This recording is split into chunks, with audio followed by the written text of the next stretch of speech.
can you say to that lady? Alijipata katika her life accidentally. Siku ile alikuwa amekusudia. Safari hii katika hatima yako ya ule mwingine amepatana na mambo. Mwingine amenyang'anywa mzee wake. Mwingine ya watoto wake wameingia kwenye mihadi. This also na maisha ambao mbele yako. Na hapa katikati kuna safari ya kutoka Yerusalemu kuenda Jericho. Na amepatana na waragai. Na wewe umepata mtu ambaye ako na hitaji. Kama Revite.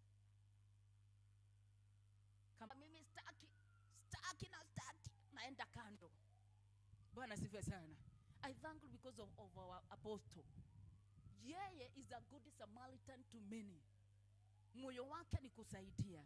Na sisi tukiwa wana wa apostle ni lazima tuige mfano wake. Bwana sifiwe sana. Kusaidia wasiojiweza, wao ambao wameporwa maisha yao, hatima yao imepokonywa na muovu shetani. Kama vile msafiri ambaye alikuwa anatoka Yerusalemu kwenda Jericho, maisha yake ikawa imeibiwa. Safari yake haikukamilika ni kwa sababu ya wakora. Uragai ni mwingi dunia hii. Wengine wamesafiri, walipoenda wakawa wameragaliwa maisha yao, kazi zao, pesa zao. Hata wakifanya kazi hasionekani vile zinafanya. Yule mtu alipatana na waragai. Mragai anaweza kuwa hata mzazi wako. Siku nao wanatuma pesa, wanatumia wazazi, akirudi haipati. Ni kwa sababu gani? Ni mragai mmoja alitumia, na ni sister yake, na ako ng'ambo. Akifika anasikia hakuna life tena, hakuna kuendelea. Yule namna gani? Ni wangapi umepatana na wao? Una mambo.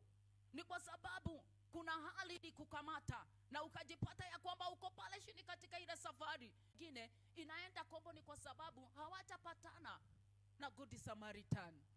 Can you be a good Samaritan to someone? Bwana siwe sana. Can you learn to be a good Samaritan? Roho ambayo ni ya kuguzwa, na unapoguzwa wahurumia, roho wa kuhurumia. Kama tungekuwa na watu ambao dunia hii ile uko nacho unaenda unagawa na mwingine, wamsaidia yule ambaye ako katibiwa hatima yake na mambo yale iko dunia hii, mwingine hakupenda alijipata, utaendelea na kumsukuma ama utaendelea na kufanya nini? Are you a good neighbor? Hallelujah. Are you a good neighbor? Unaweza kuwa umesukumwa na mambo, hujapata mtu, lakini here we are. This is a praise ambayo utapata usalama wako, ambayo utapata kuwekwa huru, ambayo utapata kufungwa jeraha. Bwana sifiwe sana. Na ndio sababu umekuja ili uweze kufungwa jeraha, ukaweze kupelekwa pahali pale panafaa, moyo wako ufurahie katika Bwana. Hallelujah. That's why you are here. Be your neighbor. That's why you are here. Kwa sababu this is ni pahali pa kuja kupata pumziko, ni pahali pa kuja usalama. Kama vile msafiri alivyosafiri na akapata ya kwamba amepatana na good Samaritan ambaye amemsaidia kufanya maisha yake iende. Kwa hivyo ambie your neighbor kwa mahali panafaa. Hallelujah. Na si pahali kwa umetarajia. I believe with all my heart, kama vile good Samaritan aliweza kusaidia yule kijana, yule msafiri ambaye alikuwa amefika mwisho wake, akapata usalama. You will be a blessing to somebody. You will make hope to someone who is hopeless. You will give life to them who does not have life. Because the word of God, if you have the word of God, the Bible says the word of God is live and active, sharper than any double-edged sword. Kwa sababu the word of God is live and active, and you have the word of God, and the word of is God. Speak the word of God to that somebody who have come to his end, to her end. Give life. Hallelujah. Msaada kwa yule ambaye amefika mwisho wake, yule ambaye amepatana na waragai, wale ambao maisha yake haina tumaini tena, amefika mwisho wake, but you are there to help that somebody. Bwana siwe sana. You are there to help. You are there to give what you have. Msafiri huyu Good Samaritan ilimgharimu pesa zake, ilimgharimu wakati wake, ilimgharimu hata kumwangalia hata akiwa pale kwa hoteli, kwa sababu ameguswa toka moyoni. Wakati unaguzwa usijipaguze. Ambia mwenzako usijipaguze. Hallelujah. Aliguzwa, hakupretend, alikubali kuguzwa na akaguzika. Na alipoguzwa mafuta, unajua wakati ule hakukuwa na bank. Hakukuwa na bank za kuweka pesa. Na kwa hivyo walikuwa wananunua mafuta ya bei. Mafuta ya bei. Lakini hakuona hiyo yote kwa sababu aliguzwa alipomuona. Ni vyema tukaweza kuguzwa na kufikia wale ambao hawajajua Kristo. Bwana asiwe sana. Guzwa na utoe kwa ufalme ili injili iendelee. Hallelujah. Guzwa blessing. I will be a good Samaritan to whoever have a need. Amen. Sitaignore kama vile kuhani, kama vile Mlawi. Sitadharau ambaye mtu aliye na hitaji na Mungu amenifanya nimuone. Nitakuwa baraka. Hallelujah. Nitakuwa baraka kwake. Tuwe na roho ya huruma. Tukubali Roho wa Mungu atufanyie kazi ndani yetu, kwa sababu wengine waweza kujifanya they are holier than thou na hawataki kuguzana. Mtu ambaye amepatana na visanga, amepatana na waragai, amepatana na mambo mengi katika maisha, si kwa sababu alikuwa na intention ya kufanya jambo lile, lakini alijipata. Na ni kwa sababu alijipata. How will you treat that somebody? Can you be a good Samaritan? Kuokoa maisha ya huyo mtu. Umwambia hata kama ulijipata, there is still love. Kuna upendo katika nyumba ya Bwana. Kuna upendo katika ufalme. Kuna Mungu anabadilisha hali. Kwa vita, huyu msafiri alipatana na waragai na akawezwa mali yake angekufia pale kwa barabara. The thing is, whoever has a great what do we call it? Destiny. Kuna vita kubwa sana. Kwa hivyo ni vyema ukapigana vita zako kwa hekima. Amen. Hata kama vita zinakuja, kuwa na hekima. Pigana vita zako kwa hekima, ukiwa unaongozwa na neno la kusaidia katika unyonge na katika udhaifu wako, kwa sababu yeye ni wa rehema. Na neno la Bwana linakupea nuru. Biblia inasema ya kwamba litakumulikia. Is the right of your path the word of God? Do everything as per the word of God. Fikiria kineno, kaa kineno, kula kineno, nena kineno. Bwana siwe sana. Because the word is God himself. And it is live and active. It is working. In that is to be a good Samaritan. Don't ignore them have needs. Them that are desperate. Them that they don't have hope. Be there to give them. Be there to be a blessing to them. Kwa sababu wewe uko hai ili uwe baraka kwa mwingine. Bwana siwe sana. Amani nini kubwa umefanyia Mungu akakuweka mahala huko? Ni kwa rehema zake Mwenyezi Mungu. And if you have any opportunity to do good, kama huyu msafiri alipatana na yule amegongwa pale na waragai, na akagharimika wakati wake, akagharimika mali zake, akagharimika ako hali mahuda yake. It's not that easy. It's a sacrifice. Maana siwe sana. It's a sacrifice. So you have to sacrifice yourself for somebody, for the kingdom. Ili injili iende mbele. Hallelujah. Amen. We have needed people. Na kama tungekuwa na roho kama yule msafiri, huyo alikuwa anatoka Yerusalemu kwenda Yeriko, hii dunia ingekuwa imebadilika.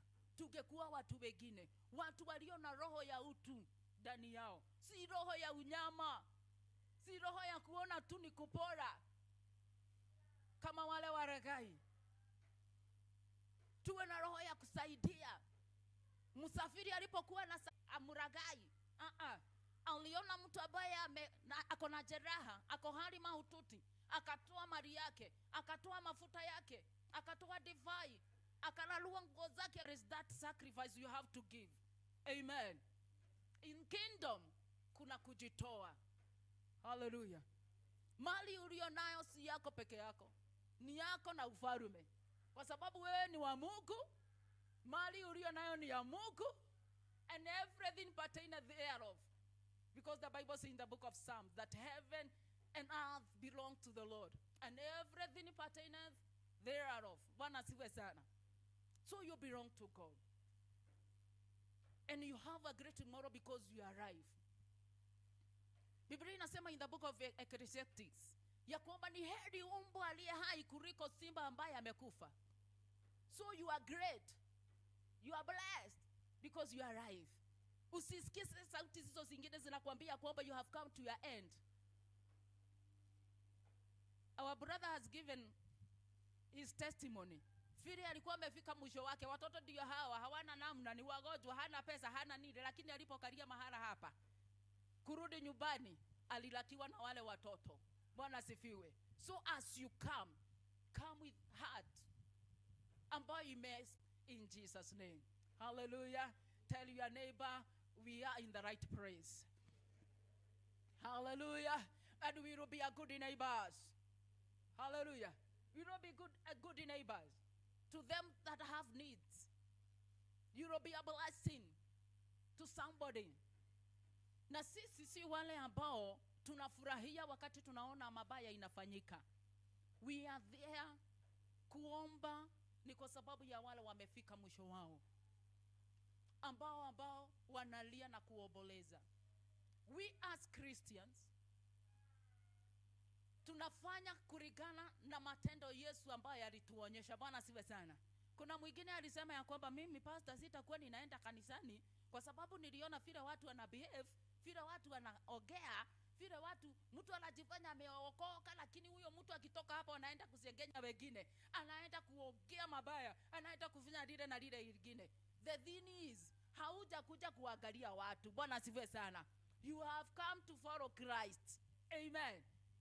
Na wakati unaangalia watu, you do not make it. Siku moja kukawa na mmoja ambaye anasema ya kwamba hii kanisa nimefika mwisho wake. Akaambia pastor akamwambia, okay, it is okay. Ebu sikiza kidogo. Ebu nikuelezee. Na vile nitakuelezea ufanye. Akasema ni kweli nitafanya. Akamwambia aweke maji kwa glass na asuguke kanisa akiwa na maji ikiwa kwa glass na isimwagike hata tone moja.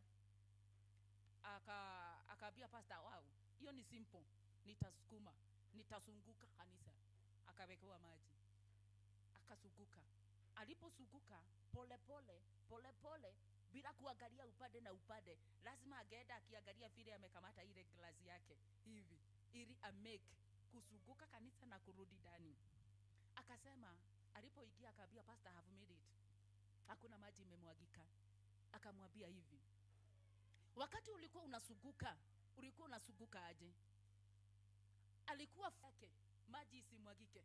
Kwa hivyo akawa anaangalia vile amekamata glasi yake akitembea. Akamwambia hivi, hivyo ndivyo ilivyo. Wakati umekuja kanisani, haujakuja kuangalia watu upande na mbele. Umekuja kumwangalia Christ msalabani. Glasi hiyo yako ilikuwa ni Kristo msalabani. Umekuja kuangalia Yesu, sio watu. Bwana asiwe sana. Na wakati unaangalia Yesu, hautaangalia watu upande na upande, wanaongea nini, wanafanya nini, kunaendelea aje. Ni kuangalia msalaba. Alipotazama hiyo glasi hakuna maji, hiyo glasi ikemwaga maji. Tuko pamoja? Lakini kwa sababu alikuwa very king na glasi yake, alitembea akiwa very king, akiangalia maji isimwagike. Hata wewe tazama msalaba. Bwana sifiwe sana. Tazama Yesu, kwa sababu ukiangalia upande na upande you will not make it. Lakini tunapomtazama Kristo aliyekufa kwa ajili yetu, we will make it in life in Jesus name. Hallelujah. Wewe unaangalia nani? Unaangalia vile hali iko ama unaangalia nani? Ukifika mwisho wake kama vile msafiri ambaye alikuwa anatoka Yerusalemu kwenda Yeriko, ukiangalia watu wakuja wakusaidie, you will not make it. Lakini mtazamia Yesu. Msamaria alipokuwa anasafiri, hapo ndipo Yesu aliingilia kati, msaada ukapatikana. Bwana asiwe sana. Hallelujah. When you come to your end, it is the beginning of God. Amen. Na ni vyema kufika mwisho wako. ili usije ukasema ya kwamba nilijaribu nikangangana nikafanya hii na ile ingine. Coming to your end, it is so powerful, it is so healthy. Wakati unalia, piro imejaa machozi. Ukiamuka asubuhi, huku macho imefura, kwa sababu umelia usiku, macho ni red na imefura. Abia Mungu ni asante tu, kwa sababu unajua hatima yangu. You hold my future, you know me better. Hallelujah. Tumtazamie Kristo aliyetuita. Usiseme sijui nini, sijui inafanyika, sijui ilitokea, kwa sababu ukianza hizo story bila kuangalia msalabani, utaagamia. Ni wangapi wamepitia magumu wakiwa kwenye safari zao? Kwa sababu tuko safarini. Tuko safarini kama yule msafiri. Tunasoma Luke 10 from verse 30. Wale ambao hawakuwa wamefika, Luka 10 mstari wake 30 na kuendelea. Yule msafiri ambaye alikuwa anatoka Yerusalemu kwenda Yeriko, na alipatana na Megi, na tukaona ya kwamba yule Msamaria mwema alipomuona akamhurumia. Alipomhurumia, iligharimu atoe mali yake. Unaonaga watu wale wanakaanga gumu hata kutoa mali yao, ni kwa sababu hawajaguzwa mioyo yao. Hallelujah. Abia moyo wako usikae gumu. Bwana asiwe sana. So that you may give, you serve God with your material things, you serve God with your finances, kwa sababu umeguzwa. Hallelujah. Ama inasema ajebu asomee tena. Alipoguzwa ilifanyika nini? Kwa sababu wale wengine live alienda kando. Kuhani alienda kando. Murawi alienda kando, hata kama wanajifanya wao ni makuhani na wanatoanga sacrifice. Na wao 33 inasema 33, lakini Msamaria mmoja katika kusafiri kwake alifika hapo alipo, na alipomuona alimhurumia. Alipomhurumia ikafanyika nini? Akakaribia, akamfuga jeraha zake, akazitia mafuta na divai, akampadisha juu ya mnyama wake, akampeleka mpaka nyumba ya wageni, akamtunza. Hallelujah. Bwana siwe sana. Amen. Kwa hivyo kuna kuguzwa. Unapoguzwa unakaribia, unagharimika, unaenda karibu hapo kwa Yesu ili akupe mwelekeo. Anapokupe mwelekeo, kwa sababu ulikubali kuguzwa moyo na kukaribia Kristo, anakupea mwelekeo wa maisha yako. Praise God. Anakuongoza kwenye njia zile za haki. Usijiongoze na fikira zako na uelevu wako na kutojua kwako. Kubali Roho Mtakatifu akupe mwelekeo. Kubali neno la Bwana. Nashukuru Mungu ni kwa sababu the word of God, the Bible says that the word of God is permanently settled in heaven. Na vile linasema in the book of Isaiah, it says that it will never turn to the Lord forward. It will have to accomplish the work the Lord started in you. Neno la Mungu halitamrudia Mungu bure. Kwa hivyo inasemekana ya kwamba utabarikiwa. Amini hilo neno ni lako, si ya neighbor. Hilo neno ni lako. Bwana asiwe sana. Usione neno likisema kwamba Mungu amekufanya mmoja wale atainuliwa siku hizi za mwisho. Kubali hivyo, because the promises of God are sure than the coming of the morning. Praise God. The promises of God are sure than the coming of morning. So stand on the word of God. On the word of God, things will be better in Jesus' name. Let us welcome our apostle to accomplish and to have a word of prayer in Jesus' name.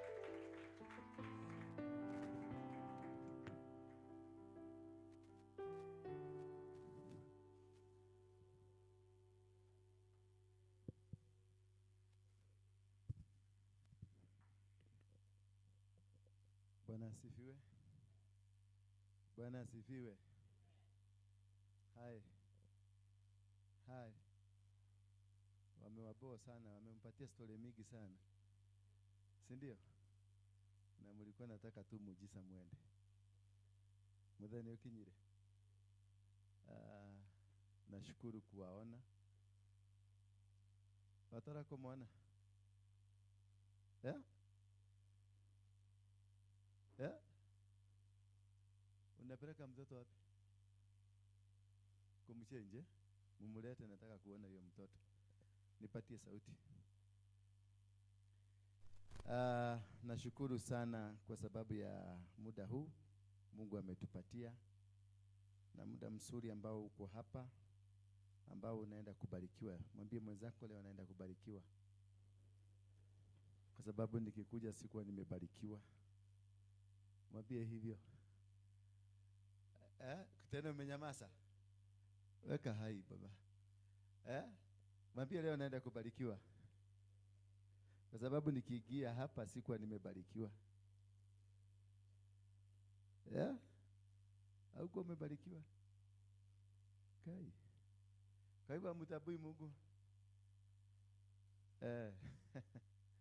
Can you lift for me? Hi. Yenda juu.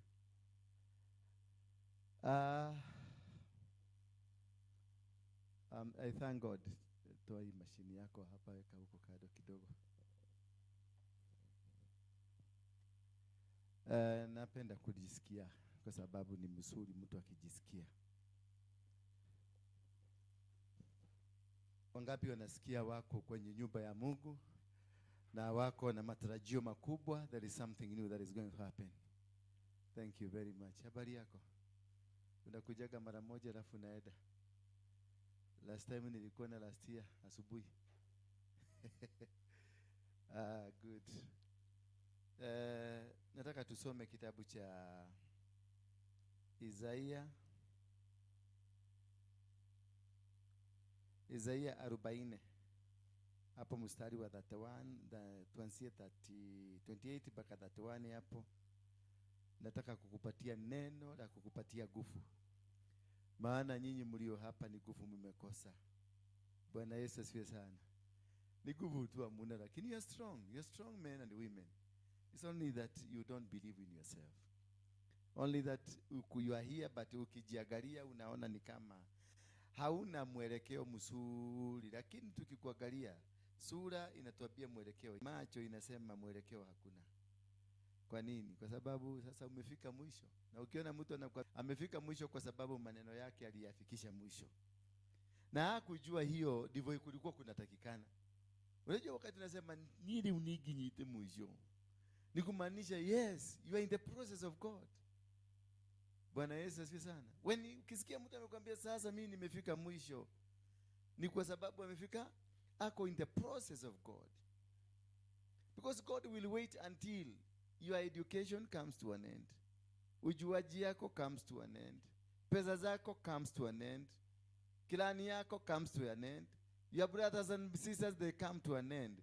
Then now you nafika mwisho, nabia Mungu nimekuja. Bwana Yesu asifiwe sana. Because jana ulikuwa naita sister kwa sababu unajua sister yako anakuwa na tupesa atakusaidia. Ulikuwa naita uncle kwa sababu nasikianga uncle connected na serikali atakusaidia.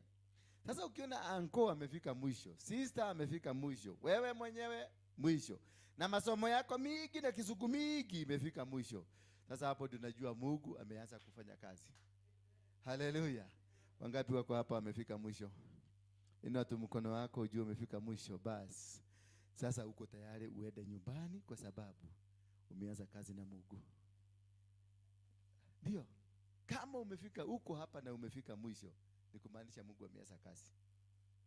Kabla ufike kwa hiyo laini ya mwisho, bado ulikuwa na ujuaji. Mungu alikuwa ameenda kutembea Dubai kidogo. Mungu hawezi kushare his glory na wewe ati kwa sababu wewe ni pastor, ama kwa sababu wewe ni bishop, ama kwa sababu wewe uko na cousin anajua anaenda. No, it doesn't matter. Whether you have a cousin or whether you have what, it doesn't matter to him. What matters to him, are you ready to listen to him? Bwana Yesu asifiwe.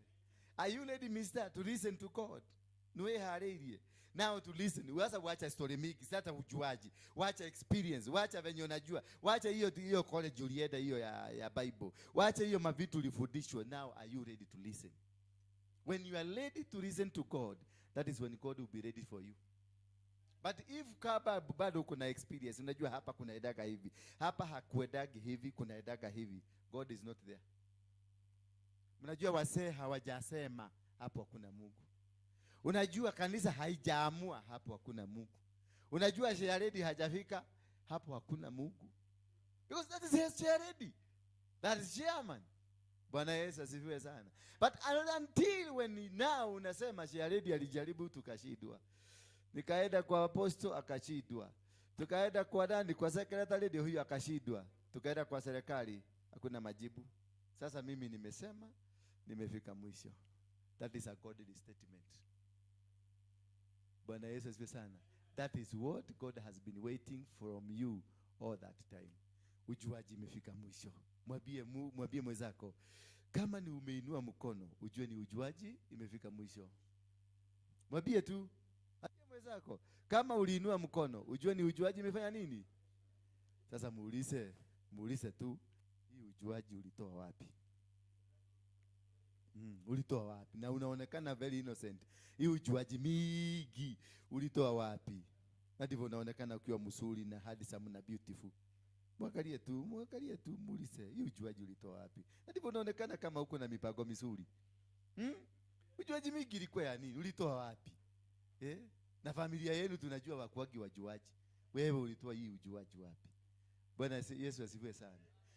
Once you understand ujuaji yako, hakuna mahali itakupeleka. That's the beginning of the wisdom. That's the beginning of being spoken to by God. When you wewe mjuaji mami, wako leo mjuaji. Wako noe kemenyi, kemenyi wa imenyi, hakuna kazi.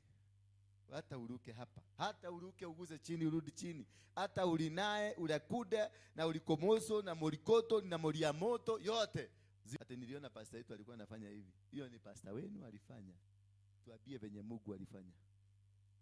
Bwana Yesu asifiwe sana. Hata niliona bishop akifanya hivi. Hiyo ni ujinga na ni upusi. Hiyo ni yake. Yeye alisikiliza Mungu yake akafanya. Sasa wewe na bishop ni Mungu moja.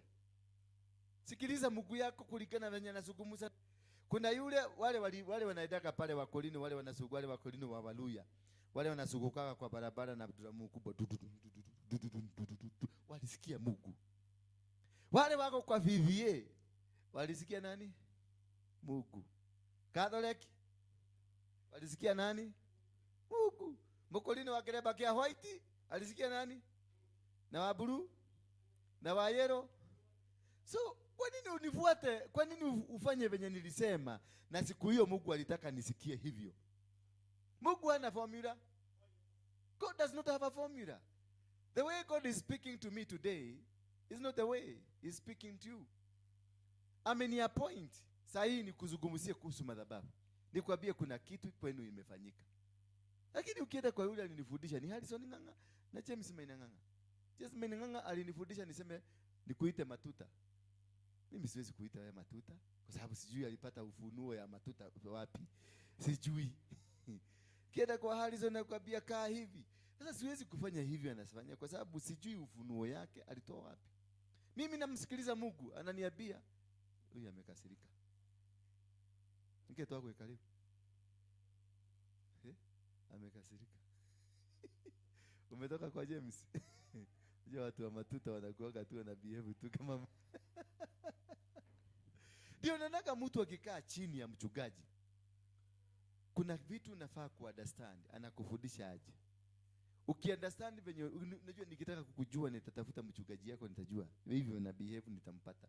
Na kama wewe unataka kuhubiri kama mchungaji wako, then you are fake. Hiyo mchungaji wakati atakufa ama ataondoka hata wewe utakufa. Ukienda ukute watu wanganga kama sasa mfano tutumie James Maina. Ola baba. Ola kaka. Ole pepe. Na wewe unakuta mchungaji wake naye. Ola kaka. Ole pepe. Sasa ujui nganga na ukiaga na Mungu gani? Sasa unaanza kusema ole pepe. Ole kaka. Ukimuuliza ulikuwa unasema nini? Anakuambia ni neema ya Mungu ilikuwa inashuka. Ukiuliza nganga nikikugaga ati nilisikia ni malaika alisema. So na sasa mmekuwa tofauti. Be an original. Bwana Yesu asifiwe sana. Be an original version of yourself. Have you ever asked ni kwa nini kidole yako inachukuliwa kwa na polisi na benki na kila watu wanachukua? Unamshai kuuliza ni kwa nini? Wewe nakuuliza. Wao wanajua na wewe wacha kuniambia au niambie wewe. Ni kwa nini wanakuchukua kidole?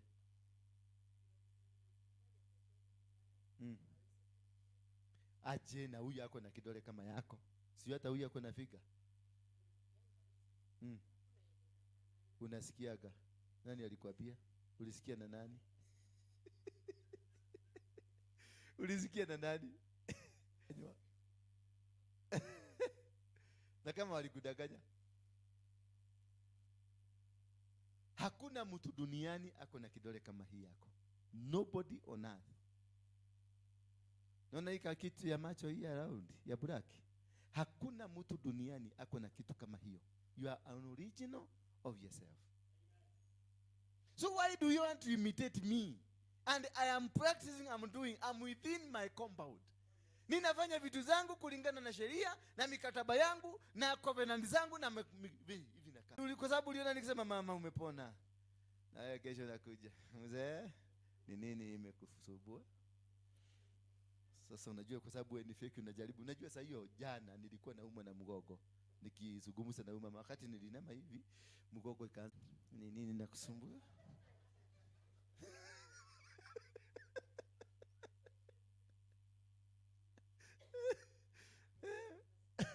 Nani mgogo ilikuwa inalima. Sasa unakutaka mtu anachunya kwa haraka hivi. Na mimi siku hiyo ni mgogo. And that is how you are fake. Tell your neighbor I'm fake. Ambia baba yako mimi ni fake.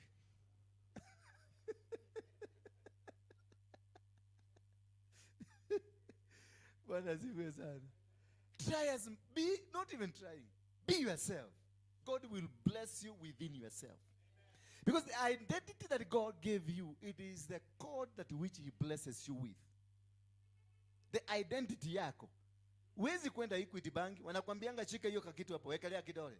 Hawawezi kukutolea pesa ya huyu. Watakutolea pesa yako. Sasa angalia, ulikuja ukafanya makeup, ukabadilisha, ukanyoa hizi, ukakata hizi, ukanyoa hizi zote, ukakaa ukapaka rangi hapa ikapanda hivi, ukapaka rangi nyingine ikapanda hivi, alafu hapa ukaweka tule tugine tumekaa hivi, na tugine tumekaa hivi, alafu mdomo imekuwa ya red. Sasa unaongea hivi, huwezi kuongea, siongei wewe, siongei kukuhusu. Napatia na for example. Sina ubaya haki. Oh yeah. Nimeona umefanya, lakini sina ubaya. Sincerely, I'm not against. I'm giving an example. Please ladies, forgive me. Nimepatia na example baya, lakini let me use it because unaijua. Sasa niambie umepaka hiyo, alafu ingine imekuja hapa imeenda hapa, ingine imeenda hapa, alafu kanywe kingine kimekuja hika hapa kameenda yui, na kingine kameenda yui. Tajirai. Sasa niambie story hapa. Story iko hapa. Sasa kule biguni malaika amepatiwa picha. Teremuka na hii picha ya huyu mama mzigo yake. Amekuja anakuona. Anaanza kuongea kama Wakerenyaga. Ndio kuona wewe very familiar, lakini ndiye remember very well kulenda kuonete. Kwa sababu ako na picha anaona ni kama ni wewe kama si wewe. Hallelujah. Naona ni kama ni wewe lakini si wewe. Sasa huyu mtu malaika anakuja anasema nilimuona lakini huyu anakaa kama ni sister yake. Hallelujah. Ngai mtikague huyu. Msinipepe vibaya. Nikuokea tunaongea. Hii maneno lazima ikue. Pole. Najua sasa ameanza kuimagine kama ule mtu alikuja alikuwa amebeba kama ni kafurushi. Anaweza kuwa ni yeye. Alikuwa amebeba mzigo yangu. When you lose your identity, you lose your blessings. Bwana Yesu asifiwe sana. When you lose your identity, I didn't say you lose your identity by what you are doing. Hizo mnajipaka, nipatie an example too. But losing your identity is copying somebody else. Walking and doing things that are not of the original. Walking in a manner that that is not what God intended you to be. Bwana Yesu asifiwe sana. You must live and walk according to the plans of the heavenly kingdom, Father. Praise be the name of God. You cannot succeed in whatever that you are doing if at all you are not yourself. God will bless the original person he created. Don't fake. Don't be like somebody's wife. Don't be like somebody's husband. Don't be like somebody's business. Don't be like somebody's who is a pastor. Be like yourself. Preach like yourself. Walk like yourself. Live like yourself. Do like yourself. Do like yourself. You be photocopy of somebody else. The Bible says that we are made. How? In the that is how God looks like. Anafanana huyu mama. Nikikuangalia Mungu anafanana na wewe. Hebu angalia mama. Mnafanana? There is no resemblance. So this anafanananga huyu. Akiingia kwako anafanananga wewe. Bwana Yesu asifiwe sana. And that is it. Akiingia kwako anafanana sasa kwa sababu anafanana. Si huyu ni mwanaume. Na anafanana nani? Are you a man? You're not a man. God is original. You are an original from God. So live a walk of originality. You are wonderfully and fearfully made. Why would he make you wonderful and fearful? Because you are an original creation of God. Bwana Yesu asifiwe sana. And if you are an original creation of God, it means everything pertaining heaven is yours. Because you look like God. Who is the owner of this tree? Who is the owner of the birds? Who is the owner of the plants of fruits from mashamba? So God owns all these things. Sindio? And you look like God. Then who is the owner of these things? Are you part of the ownership? Yes. I'm part of the ownership of everything that is existing on earth. I'm part of the ownership of everything that you see because I am a resemblance of God. So I am God. So if I want to ask anything, I will ask. And that's why in the book of Ezekiel 37, God calls this man called Ezekiel, son of man. Can these dry bones live? What was the response? Ezekiel tells you, God, you only know. Then God came and prophesied. Is that true? Yeah? Comes and prophesies. Is that true? Yeah? No. He tells son of man, prophesy. He tells man, son of man, prophesy to these dry bones. Why did he tell him to prophesy? And Ezekiel, you only know. Because a responsibility to prophesy is delegated. God delegated the prophetic power to you. God dedicated the power of the tongue to you. God delegated every powers of doing things to you. So God cannot come to subordinate you. God not come to undermine you. Because he has given you power to prophesy over anything. Power to say this is going to live, and the power to say this is not going to live. Power to say I'm rich, and also power to say I'm poor. Power to say I'm going to be, and the power not to say this. So God cannot come and usurp his authority and snatch it from you. So he told Ezekiel, prophesy. And Ezekiel prophesied to the dry bone because he got the power. So the power for you to change is within you. Power for you to be healed is within you. Power for you to transact, it is within you. If you want to become rich today, you will become by your mouth. And that is why when he brought Jesus Christ in different formations. Did you know that? Do you know Jesus is not one? Jesus came in different formations. How many of you know that? Lift up your hand. Hallelujah. The sacrifice comes from who? From God. God will provide. Then he laid the boy. And the boy did not object. And as the boy was about to be cut, God provided. a voice from heaven comes, a voice of an angel. Abraham, angalia nyuma yako. Kuangalia nyuma, akapata ni kuna busi, akabia chija busi. So God was not interested in Isaac. He was interested in the heart of Abraham.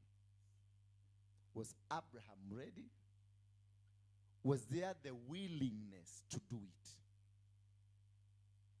So if the willingness, once he was about to cut, he never cut. Praise be the name of God. But a goat was provided, a sheep was provided that was cut. Meaning God was testing. How much can you deny me?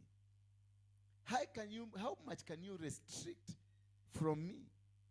Praise be the name of God. For how much? How much can you stop this from happening? So that is what God is interested in you, to heal you, to turn around your life, to make things work. Only that, your heart, your willingness from home to this church, that is enough to heal you. It is not your pastor. It is not who? It is not your pastor. That willingness, hiyo time umekuja umekaa hapa, kiti imekufinya na hujazoea hivyo, mimi nakujua mzee. Haujazoea hivi. Na ukiona umekaa hapa, umefika mwisho. That willingness, unajua sasa, huyu ni Dora ule wa Mungeke. Unajua hivyo? Ule Dora alikuwa wa Mungeke. Ule mbaya. Yaani ukimagine ati shida imekufikisha hapo. Kwa Dora. Bwana Yesu asifiwe sana. Unajua mimi naliganga nikiona meja watu wanahangaika huko nje. Kwa Dora. Anapiga makelele unamkuta huko. Dora. Ndakwanire kwa Simon K. Na niraturutira wira mwega. Ngai akora atime. Lakini a few minutes mundu ucio ndiahonokire. Aliokoka. Anajuaga kupima. Anapima naweka kwa safuria, anasema hiyo kofu imetosha na huyu ataenda biguni. Huyu msee venye tunamwangalia, huyu ataenda biguni, lakini huyu mama bumwangalie, huyu haendi biguni. Bwana Yesu asifiwe sana. Ni kama yeye alitaguni, lakini haijalishi, tuangalie tu tuone ndio watakujaga hapa bado naanza kulia machozi. But the most important thing, that desire, that willingness to be somewhere of God, that what makes you be healed. Deliverance yako ishafanyika already. Kama hujui, already whatever you wanted from God, it has been given to you. It is not about yule mama aliuza tu Geshore. That God wanted him to struggle. That willingness to struggle to touch Geshore. Jesus akasikia ati kuna kipawa imetoka piu. Imeenda. Akauliza ni nani huyo? Na watu walikuwa nimengangana kuzuia huyo mama. Willingness. That willingness, hiyo kutaka, the desire, it is what God wants from you. It is not your money. It is not your wealth. Ati nimetoa. Hata hapa nitakwambia utoe tu. Nikijua wewe ni mtu wa kutoa, nitakupeleka pale utatoa. Sitakuacha uende na kwa sababu utapeleka kwa mwingine. Binadamu anahitaji pesa. Ndio neke zidi na kuna wewe na kanwa yako leo. Si ujitolee hapa tu. Kwa sababu najua ulishapona. Wakati uliingia kwa steps pale ukipata, ulishapona kitabu. Bwana Yesu asifiwe sana. Na sasa natekelea mesa sigeni. Imagine. Hello. Lakini sisemi msirudi kutoa, mtoage. Nitawafundisha lesson ya kutoa, how powerful it is. So in the book like Isaiah 41 inasema hivi, ni 40 verses 28 27. Why do you say, O Jacob, hidden from the Lord, and my right is disregarded by my God? Have you not known? Have you not heard? The Lord is the everlasting God. You not know that God is what? The creator of the earth. He is the only God. We don't have any other God. He is an only God. Whatever you ask, whatever you will bless, I will bless. Whatever you will curse, I will curse. Meaning every responsibility to do has been transferred to you. The power of deliverance has been transferred to you. The power for you to become rich is in your hands, is in your mouth. The power to change, the power to declare, the power to decree, it is in you. You don't need anybody to come and do it for you. You God are rich, super rich, because you are the owner of the world. That every plant is subject to you, because he told this man, I have given you dominion over the sea, over the bird of the air, and over every animal that creeps on the land, and every plant that you see ahead of you. I've given. If you are not eating, mommy, it is not God. Mungu ameoga mikono. Ni wewe. Kwa sababu hata shetani hakupatiwa power. Shetani hakupatiwa power ya wanyama, ya masamaki, ya miti. Shetani haku. It was taken away from him. So if you are not eating, it is you who have decided not to eat. If you are poor, it is you who have decided to be poor.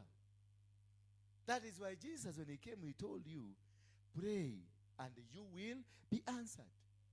And fail to answer you. If heavens fails to answer you, stop praying. There is something wrong.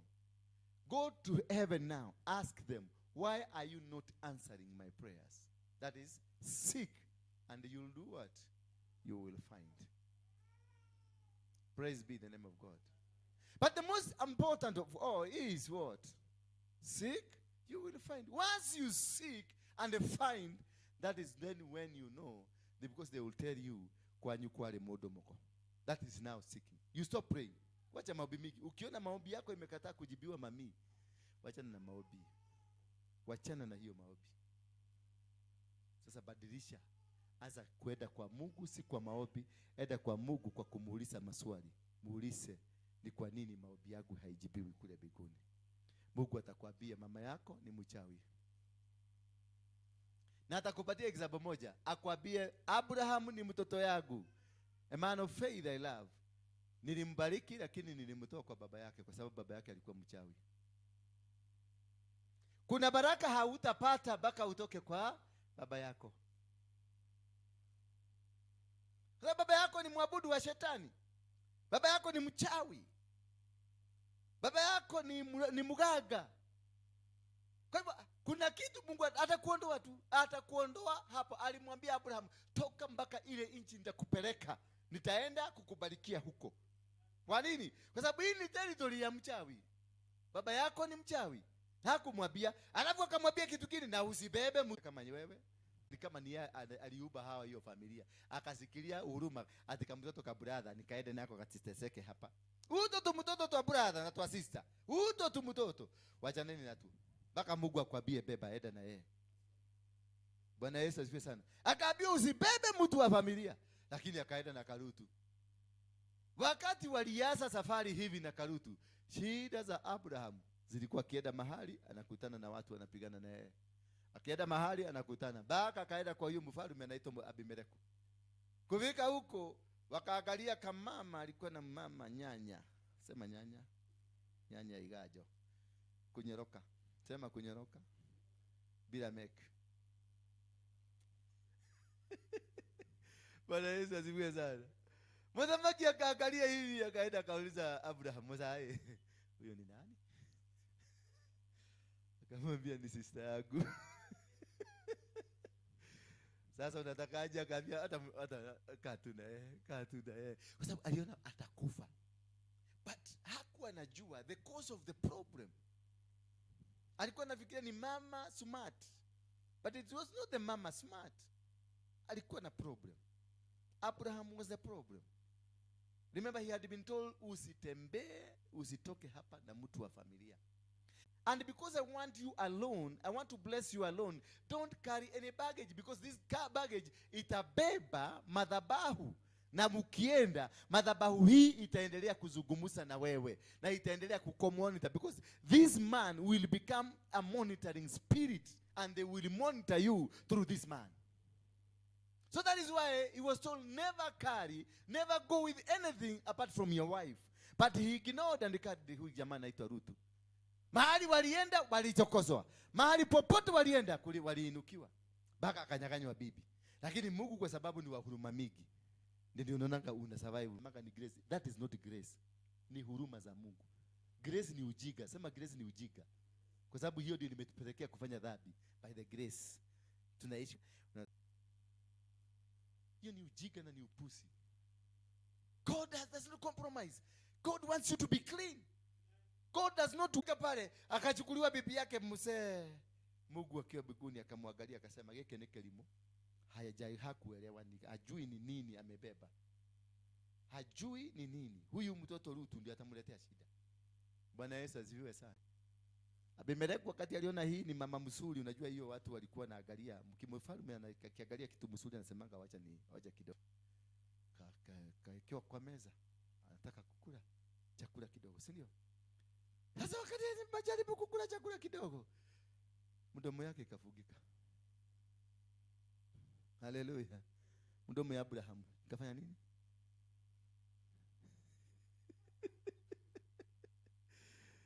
Kompyuta kakazimwa. Kwa sababu God had for Abraham, akazima kamashini ka Abimeleku. Akajaribu akitoka naambiwa tuende hebu angalia pale. Anaenda pale kamashini kanafanya kazi mzuri sana. Paka anauliza noni. Akirudi hapa kamashini kana. Bwana Yesu asifiwe sana. Hiyo power mko nayo wa mama. Wanaume hawafai kuwasubua. Zima tu. Akikuja nyumbani anahakisha. You got to do that. Hiyo ni power. Enda practice kumoja uone. Takuja ninaangania neko hete ili. Ninakaraja. Kaiko hete ili. Huyu mzee akaenda akajaribu mpaka akaita waganga. Abimeleku aliita mpaka waganga. Waganga ndio walimwambia, "Huyu ni nani?"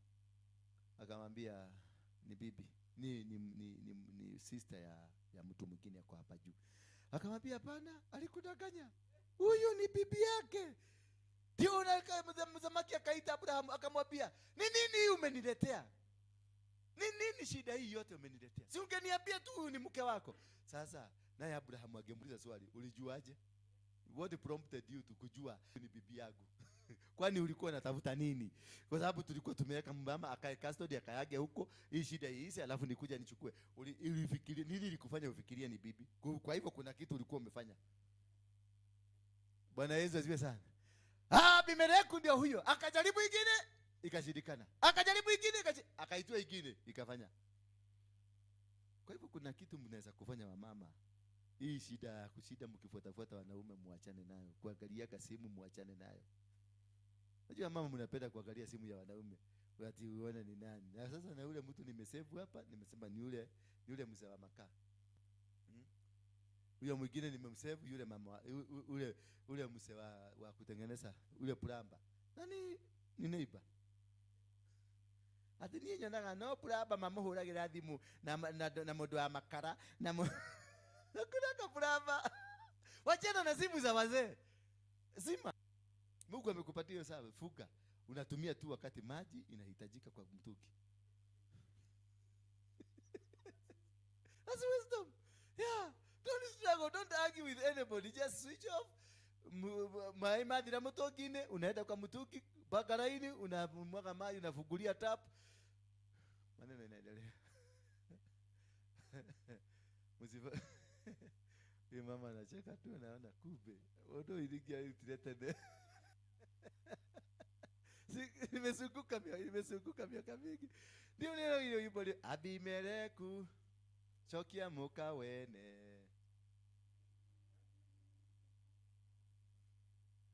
Taina de. Chokia mudoyo waja. Todo ni muka wene. Abimeleku chokia mudoyo waja. Todo ni muka wene.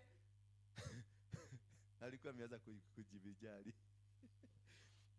So the problem that was with Abraham is because he defied God. Alikuwa ameambiwa usiende na mtu wa familia. Wakaenda kidogo wakakutana na watu wanaitwa wa Filisti, wakapigana vita. Walikuwa wanataka kummaliza. Akatoka hapo tena akaenda, kwa sababu Mungu, God was with Abraham. Mpaka wakati kakijana kenyewe, because it reaches a time now Mungu mwenyewe anataka kukulivilia, this is the problem you have. His brother, he thought, I cannot, siwezi kuachilia. Hata kama wewe unaweza kuachilia mtoto wa brother yako, si unatembea tu naye kwa huruma nyingi za mbinguni. Kumbe this is a problem, kwa sababu yeye amebeba madhabahu ya baba kule nyumbani. He's not been cleansed away from the madhabahu. Mungu ametenganisha Abraham na madhabahu ya baba yake, lakini katoto bado kalikuwa kwenye madhabahu, na ndio kalikuwa kanatumika in monetary, because this was man ambaye alikuwa anatumia witchcraft na terror. Baba yake Abraham alikuwa anaitwa terror, alikuwa anatumia witchcraft, so he kept monitoring Abraham through Lutu. So there are things that you do in life, or you have them, that keeps you being monitored. Hiyo katabia kako kahasira kanasababisha shetani apate kamulago ya kumonita wewe. Hiyo tabia yako ya masake atiriri ekegwire ekegwire ndio hivi ekegwire nina angania ekegwire ni wacha tu nikwambie tulienda. Unaona yule mama alikuwa amevaa hiyo kaka nini kapiki hivi kaigana kai hivi maruni kube kai masekenyo. Hiyo ndio Rutu katika maisha yako. Hiyo ndio mlango umefungulia shetani. Bwana Yesu asifiwe sana. And the more he went with this boy, the more he faced challenges. The more he faced challenges. Until a time kakijana kameona sasa kamekuwa kakijana barubaru. Kakaambia mzee, hata hizi buzi zote ni mimi. Kama si mimi ungekuwa wapi mzee? Hizi ng'ombe zote ni mimi. Wewe mzee, kama si mimi ungekuwa na hizi ng'ombe. Kakazubua mzee, wakaanza kupigania eka 10 ya shamba, kwa sababu walikuwa wamefezi kama Wamasai. I think Abraham alikuwa kama Masai, kwa sababu walikuwa wamefezi hiyo shamba na miba, hii miti ya miba wamezunguka venye Wamasai wanakujanga wanajeka kwa kitu loud, ng'ombe zinakaa hapo. So wakiwa hapo wakaanza kupigana. Wakapigana kwa sababu haka mtu kalikuwa kamebeba wafanyikazi wa Filisti, na huyu mzee alikuwa na wafanyikazi wa Filisti ambao walikuwa wanatembea nao. Wakaanza kupigana kijana wafanyikazi wa kijana na wafanyikazi wa mzee, wakaanza kuinua na magumi wakingangania 10 acres. Huyu ana siku moja, mimi ndio niko na anointing. Alikuja akaambia kakijana, wewe kijana ule date mzee digithia wewe mzee ni unagudio guete wana muno wewe mzee, na kalikuwa wewe mzee ni uguete wana muno wewe. Ng'ombe zako hizo ni zako. Hizi mang'ombe na mambuzi hizi ni zangu zote. Wewe unashindaka pale tu, wewe ni wazee mnapiganga story. Mimi ndio naendanga kutafuta. Sasa wewe unakuja kuniambia sasa vitu zangu hazitakaa poa. Bwana Yesu asifiwe sana. Abraham akasimama. When you know who you are, you make a decisive decision. Abraham akaambia kijana, so you want what? Mzee usinilete. Akamwambia fanya hivi, chagua anything ile unaona inakuhusu ama inakufana, chukua. Mahali unataka kuishi, chukua. That's enough. Enough is enough. Sometimes you must make decision, drastic decision, and say enough is enough. And Abraham did a drastic decision. Akamwambia kijana, hata ukitaka kubeba kila kitu beba. Kakijana na ujeuri. Na ukitaka kujua mtu huyo alikuwa wa shetani, kule anaedaka upande wa kwa shetani. Hata ukimwachia mali yako kwa shetani.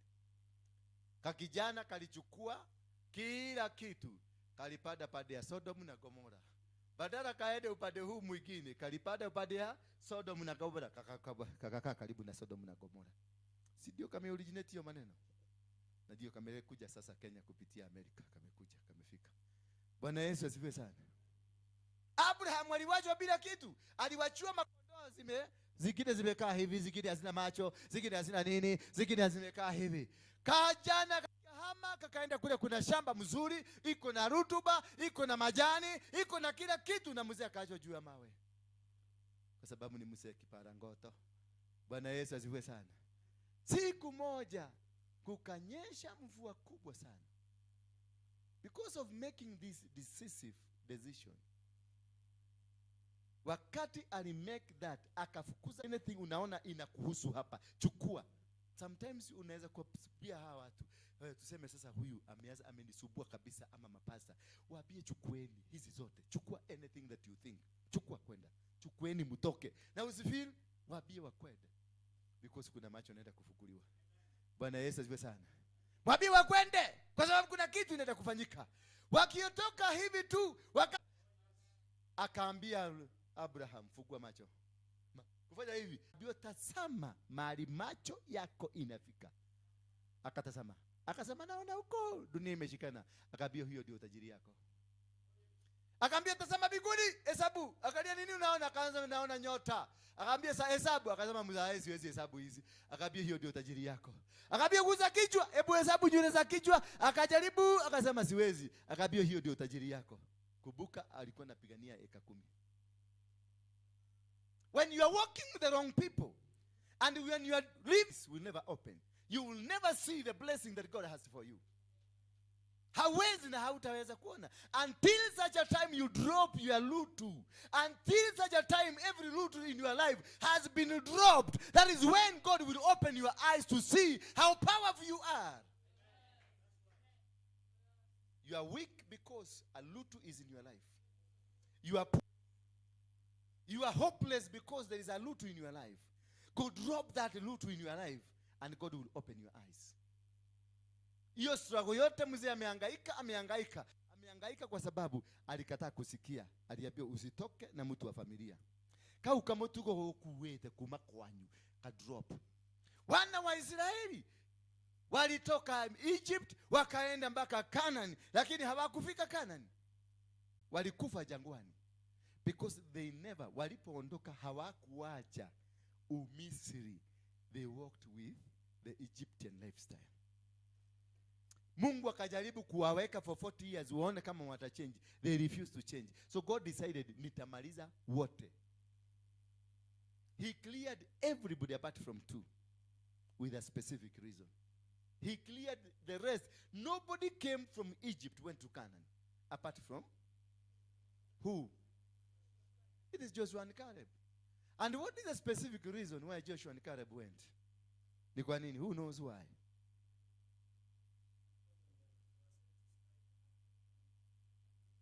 They came with a visionary report. Walienda, walitumwa wakiwa watu 12. Wakaambia nendeni mkaspy hiyo inji. Tuone kama hiyo inji kuna baraka. Sasa walipofika huko, wakaenda wakaona. Watu 10 walisema, walikuja wakabia Musa, kutotigetoria. Watu wale huko. Wale watu wako huko hatutoboi. Lakini Joshua na Caleb waliona vitu vingine. Walikuja wakaambia Musa, ule Mungu tunaabudu hapa, tukimpeleka huko tutashinda. Kwa sababu ya kusimama na huyo Mungu, naye Mungu alisimama na wao to the last minute. God will walk with you to the last minute because you have stood. Umewachana na malutu katika masifiwe sana. He will still make you what you are supposed to be. Mwambie mwenzako drop that lutu. Huyo ndio hiyo kiu nikio kigira giotoge muthe. Kiu tu. Lutu anaweza kuwa baba yako. Lutu anaweza kuwa mama yako. Lutu anaweza kuwa guka. Lutu anaweza kuwa your husband. Lutu anaweza kuwa your wife. Bwana Yesu asifiwe. Kama ndiye